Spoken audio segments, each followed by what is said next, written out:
Good morning all of you. आज हम start करेंगे मैक्सवेल बोल्ट्जमान वितरण। मैक्सवेल बोल्ट्जमान वितरण। Maxwell Boltzmann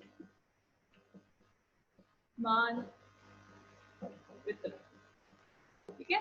Maxwell Boltzmann distribution.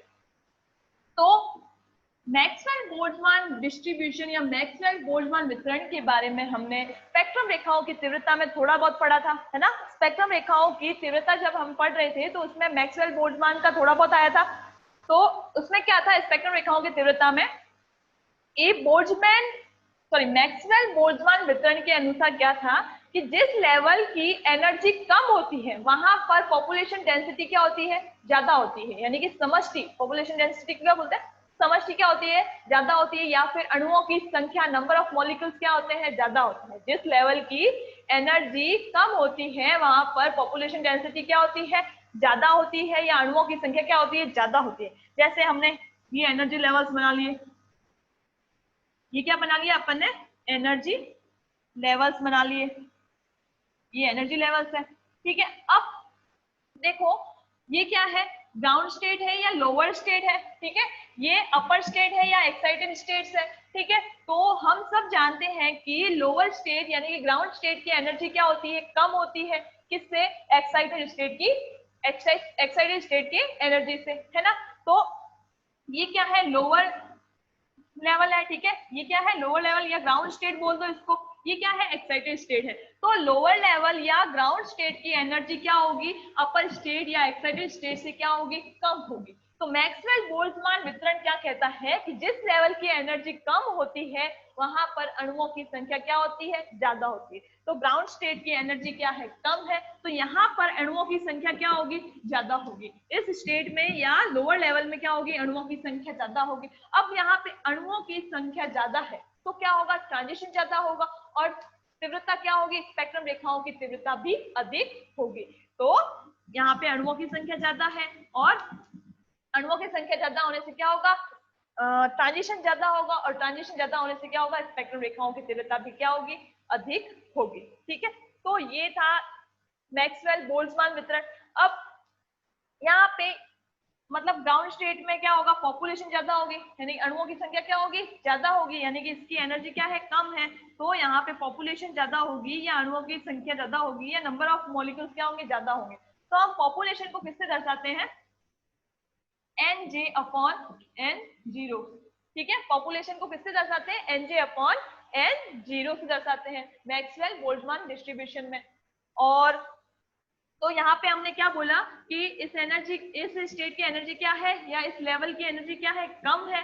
यहाँ पे नंबर ऑफ मॉलिक्यूल्स क्या होंगे, ज्यादा होंगे, पॉपुलेशन क्या होगी, ज्यादा होगी। तो ट्रांजिशन ज्यादा होगा, स्पेक्ट्रम रेखाओं की तीव्रता भी क्या होगी, ज्यादा होगी। मतलब क्या हुआ, तीव्रता जो है किसके समानुपाती हो गई, समष्टि। ये क्या है, पॉपुलेशन है, ठीक है।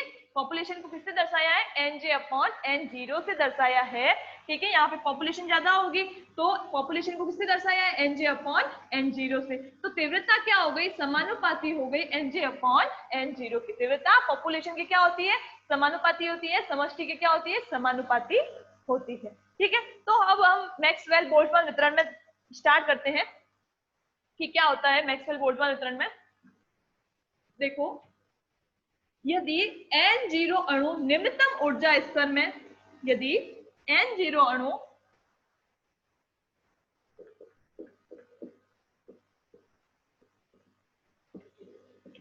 निम्नतम ऊर्जा स्तर में तथा एन जे अणु जो है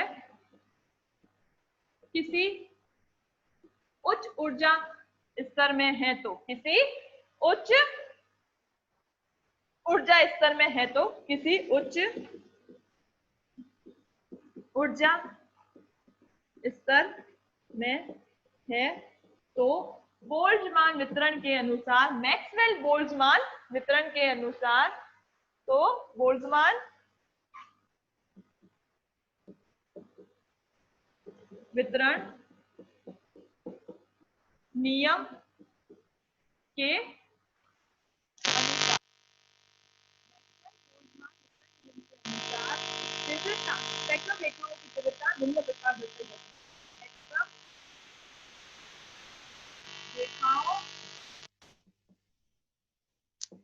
की तीव्रता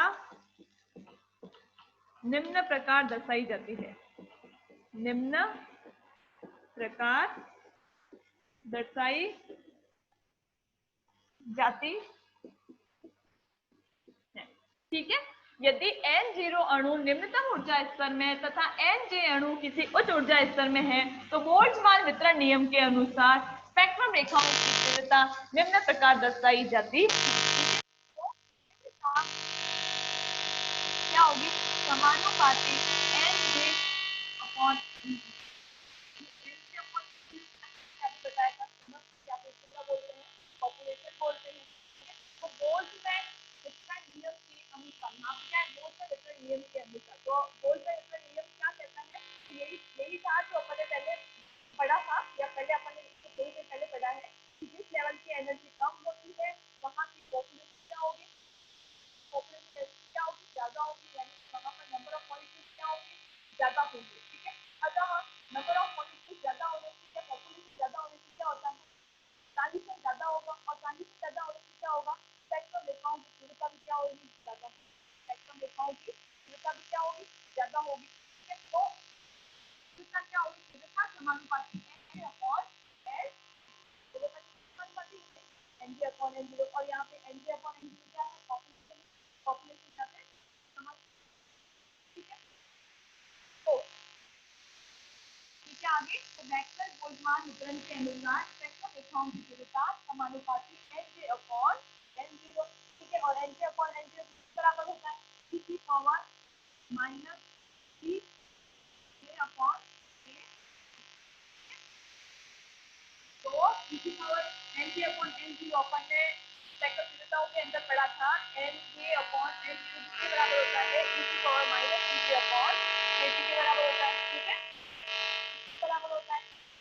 तो तीव्रता किसके समानुपाती, तीव्रता समानुपाती Nj अपॉन N0 होती है, Nj अपॉन क्या होता है, e की power minus e upon kT के बराबर।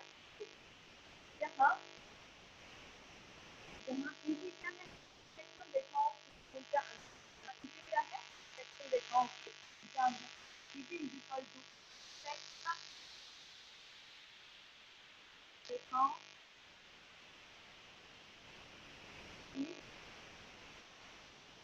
ऊर्जा अंतर। ठीक है, Pg क्या है, स्पेक्ट्रम रेखाओं की ऊर्जा अंतर है। P क्या है, टेम्परेचर, टेम्परेचर या तापक्रम,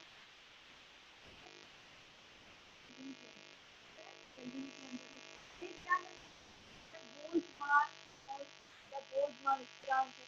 क्या है, बोल्ट्जमान कांस्टेंट या बोल्ट्जमान स्थिरांक,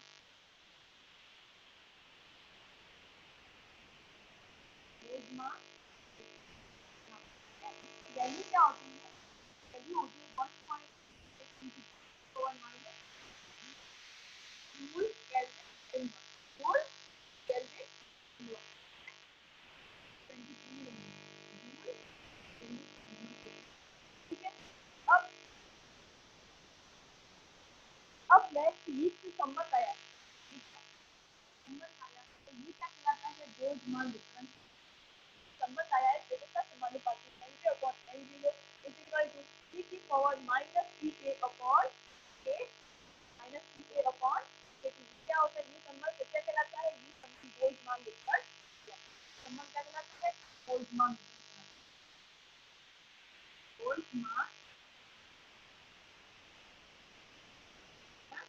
कहलाता है। अब इस तरह मैं समझ, यानी इस तरह में क्या एनर्जी लेवल में पॉपुलेशन, इस तरह में समझ की एनर्जी लेवल में पॉपुलेशन जो है वो बोल्ट्जमान वितरण के अनुसार होती है। इस तरह में समझ की या एनर्जी लेवल में पॉपुलेशन बोल्ट्जमान वितरण नियम के अनुसार होती है, जो हमने थोड़ी देर पहले पढ़ा था ना, वही पे एनर्जी है, जिस लेवल की एनर्जी कम होती है वहाँ पे पॉपुलेशन होती है, ज्यादा होती है, तो पॉपुलेशन और पॉपुलेशन ज्यादा है, नंबर ऑफ मॉलिक्यूल्स ज्यादा है, क्या होगी, स्पेक्ट्रम रेखाओं की तीव्रता भी ज्यादा होगी। मतलब क्या हुआ, स्पेक्ट्रम रेखाओं की तीव्रता वो पॉपुलेशन के क्या होगी, समानुपाती। ठीक है,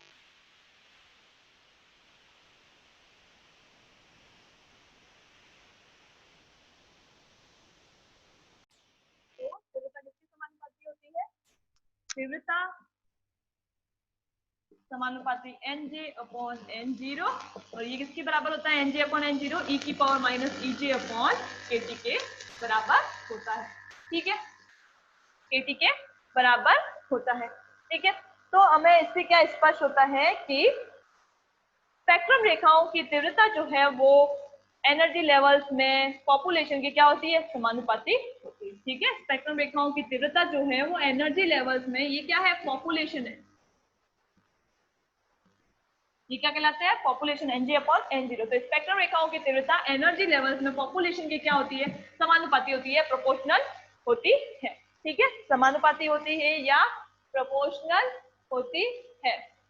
ठीक है, तो अब देखो, अब हम क्या करेंगे? दृढ़ द्विपरमाणु अणु के लिए NJ/N0 का J के विरुद्ध में हम क्या करते हैं? एक ग्राफ बनाते हैं। हम क्या करेंगे? एक ग्राफ बनाएंगे। NJ/N0 और J के बीच में क्या करते हैं? हम एक ग्राफ बनाते हैं।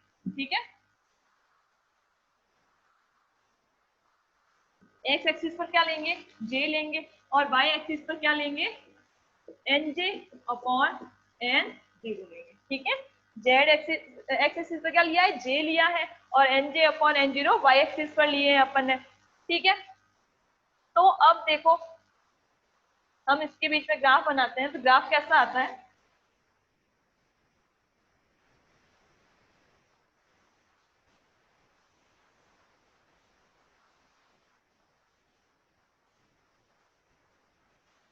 ये 0,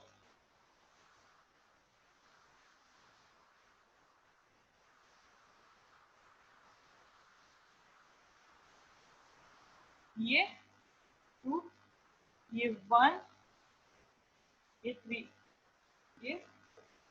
ठीक है, तो ये ग्राफ है। इस ग्राफ, ये ग्राफ किसके बीच में? NJ/N0 और J के बीच में है। ठीक है, तो इस ग्राफ से क्या स्पष्ट होता है कि J के अति निम्न और अति उच्च ऊर्जा स्तरों में तीव्रताएं क्या होती है? संक्रमण तीव्रता क्या होती है? कम होती है। J के अति निम्न और उच्च ऊर्जा स्तरों में संक्रमण तीव्रताएं क्या होगी? ये क्या है? अति निम्न है। ठीक है, और ये क्या है? अति उच्च है। तो यहाँ पे क्या होगी? संक्रमण तीव्रताएं क्या होगी? अति उच्च मान पर क्या होगी? संक्रमण तीव्रताएं कम होगी। ठीक है, मतलब क्या हुआ कि तीव्रता जो है वो पहले तो बढ़ रही है, फिर अधिकतम, ये क्या है? अधिकतम है। अधिकतम होने के बाद में क्या हो रहा है? वापस से घट रही है। वापस से क्या हो रहा है? घट रही है। ठीक है, तो इस ग्राफ से क्या स्पष्ट होता है कि J के अति निम्न और उच्च ऊर्जा स्तरों में संक्रमण तीव्रता क्या होती है? कम होती है। ठीक है, मतलब तीव्रता जो है वो पहले तो क्या होती है? बढ़ती है, फिर अधिकतम पर पहुंचने के बाद क्या होती है? वापस फिर से घटने लगती, वापस घटती है। ठीक है, तो अब इस ग्राफ से हम देख सकते हैं कि ये क्या है? J मैक्स है। ठीक है, ये क्या है? J मैक्स है, ये वाला। ठीक है, तो इस ग्राफ से क्या स्पष्ट हो रहा है कि तृतीय घूर्णन स्तर, ये क्या है? 0, 1, ये दूसरा घूर्णन स्तर, ये तीसरा घूर्णन स्तर। इस ग्राफ से क्या स्पष्ट हो रहा है कि तृतीय घूर्णन स्तर, ये इस घूर्णन स्तर में अणुओं की संख्या सर्वाधिक है, या पॉपुलेशन क्या है? वो सर्वाधिक है। ठीक है, इस ग्राफ से क्या स्पष्ट हो रहा है कि तृतीय घूर्णन स्तर J/2 में, ये पहला घूर्णन स्तर, ये दूसरा घूर्णन स्तर, ये कौन सा है? तीसरा घूर्णन स्तर। तो आलेख से क्या स्पष्ट हो रहा है कि तृतीय घूर्णन स्तर में, या तृतीय घूर्णन स्तर J/2 में अणुओं की संख्या सर्वाधिक होती है। ठीक है, अब घूर्णन स्तर का मान पूर्णांक संख्या में होता है। घूर्णन स्तर का मान जो है वो क्या होता है? पूर्णांक संख्या में होता है। ठीक है, घूर्णन स्तर का मान पूर्णांक संख्या में होता है। यदि ग्राफ से घूर्णन स्तर का मान या J का मान पूर्णांक संख्या में प्राप्त नहीं होता है, अपूर्णांक संख्या में प्राप्त होता है, तो इसे निकटवर्ती पूर्णांक संख्या में बदल दिया जाता है। इसे निकटवर्ती पूर्णांक संख्या में बदल दिया जाता है। ठीक है, अब अधिकतम तीव्रता के लिए हम J मैक्स को किस प्रकार दर्शाते हैं? तो वो हम इसके लिए एक सूत्र है कि अधिकतम तीव्रता के लिए J का मान हम निम्न सूत्र से दर्शाते हैं। अधिकतम तीव्रता के लिए J का मान हम निम्न समीकरण से दर्शाते हैं, जिसको क्या बोले? अधिकतम तीव्रता है, तो J का मान भी क्या हो जाएगा? अधिकतम हो जाएगा, J मैक्स हो जाएगा। ठीक है, तो अधिकतम तीव्रता के लिए हम J का मान निम्न समीकरण द्वारा दर्शाते हैं, under root KT upon 2BHC, under root KT upon 2BHC into minus half, ठीक है, माइनस हाफ। तो J मैक्स अधिकतम तीव्रता के लिए J का मान क्या आया, J max is equal to under root KT upon 2BHC minus half, ठीक है। तो ये क्या था अपने मैक्सवेल बोल्ट्जमान वितरण, ये क्या है अपने मैक्सवेल बोल्ट्जमान वितरण। तो इतना ही है मैक्सवेल बोल्ट्जमान वितरण अपने। अब हम नेक्स्ट टॉपिक स्टार्ट करेंगे, वो कौन सा है, नेक्स्ट टॉपिक क्या है अपने, तो वो देखते हैं, द्विपरमाणु अणु की बंध लंबाई। नेक्स्ट टॉपिक क्या है अपने, द्विपरमाणु अणु की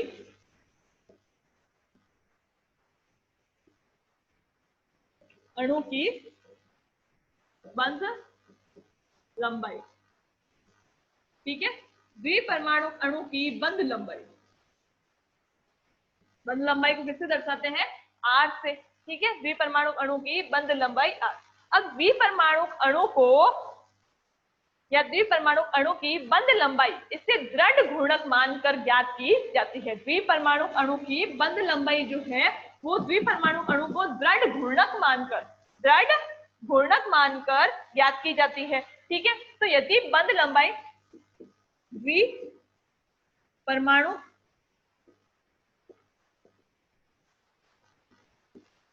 अणु की बंध लंबाई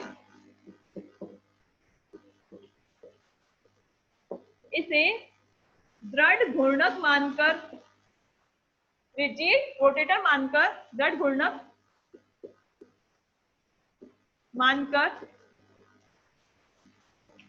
ज्ञात की जाती है, ठीक है। द्विपरमाणु अणु की बंध लंबाई इसे दृढ़ घूर्णक मानकर ज्ञात की जाती है, ठीक है। यदि बंध लंबाई R है, यदि बंध लंबाई R है तो जड़त्व आघूर्ण व सामान्य द्रव्यमान के साथ निम्न प्रकार से दर्शाया जाता है, ठीक है। यदि बंध लंबाई क्या है, बंध लंबाई, यदि बंध लंबाई R है तो जड़त्व आघूर्ण किससे डिनोट करते हैं, जड़त्व आघूर्ण को I से डिनोट करते हैं ना, जड़त्व आघूर्ण I तथा सामान्य द्रव्यमान को किससे डिनोट करते हैं, म्यू से। सामान्य द्रव्यमान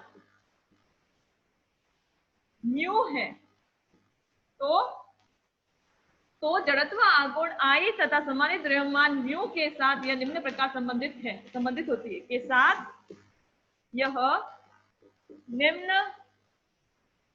प्रकार संबंधित होती है, ठीक है। तो यह निम्न प्रकार संबंधित होती है,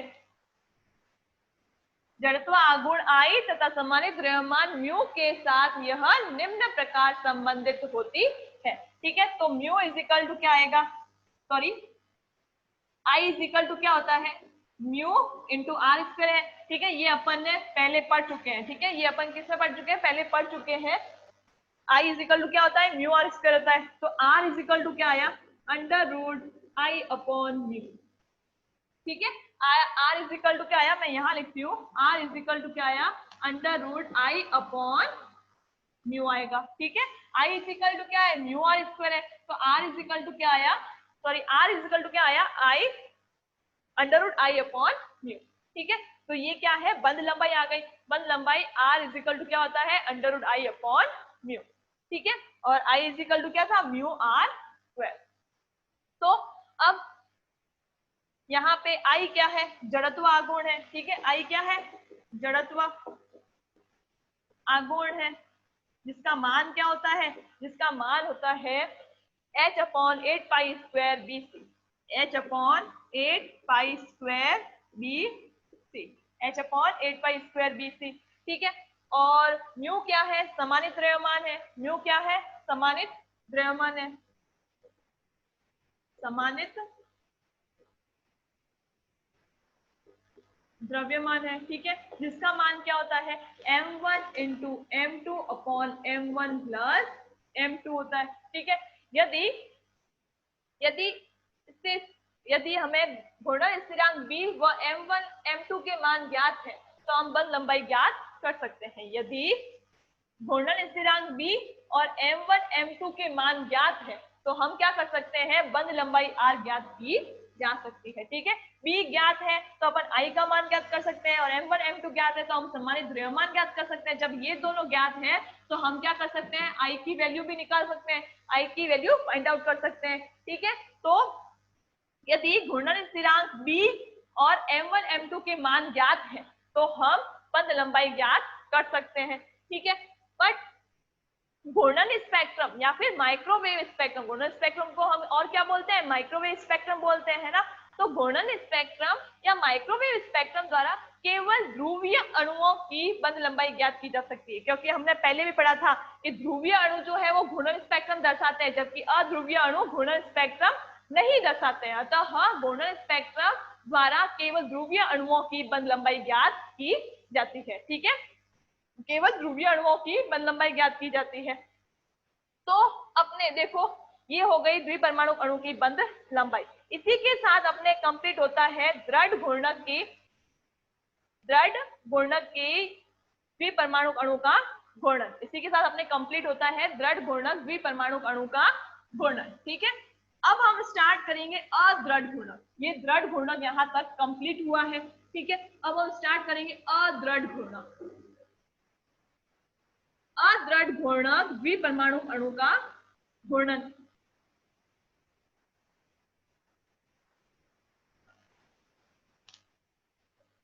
ठीक है। अदृढ़ घूर्णक द्विपरमाणु अणु का घूर्णन, ठीक है। तो अब हेडिंग लगा लेते हैं अदृढ़ घूर्णक non rigid rotator, non rigid rotator,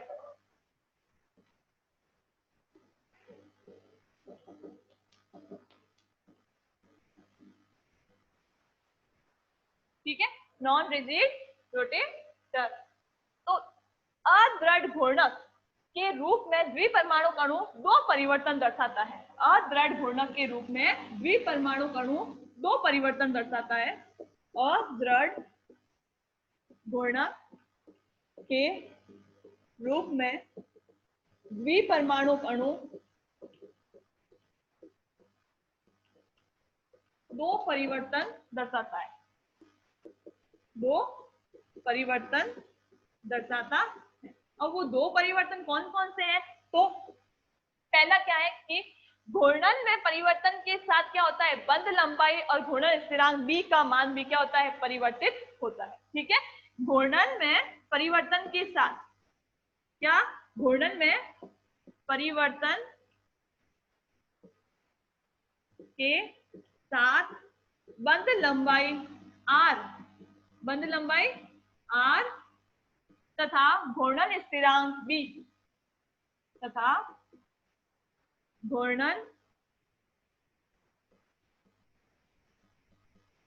स्थिरांक b, घूर्णन में परिवर्तन के साथ बंध लंबाई r तथा घूर्णन स्थिरांक b के मान परिवर्तित होते हैं, b के मान भी परिवर्तित होते हैं।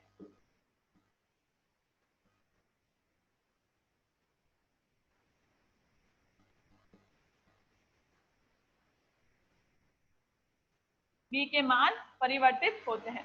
फिर दूसरा ये है कि बंध की प्रत्यास्थता के कारण, बंध की प्रत्यास्थता मतलब क्या होता है, इलास्टिसिटी, ठीक है, रबड़ के जैसे। तो बंध की प्रत्यास्थता के कारण घूर्णन के साथ कंपन भी सम्मिलित होता है। बंध की प्रत्यास्थता के साथ बंध की प्रत्यास्थता के कारण घूर्णन के साथ कंपन भी सम्मिलित होता है, ठीक है। बंध की प्रत्यास्थता के कारण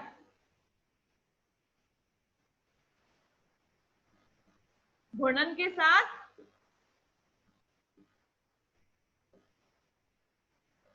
कंपन भी सम्मिलित होता है।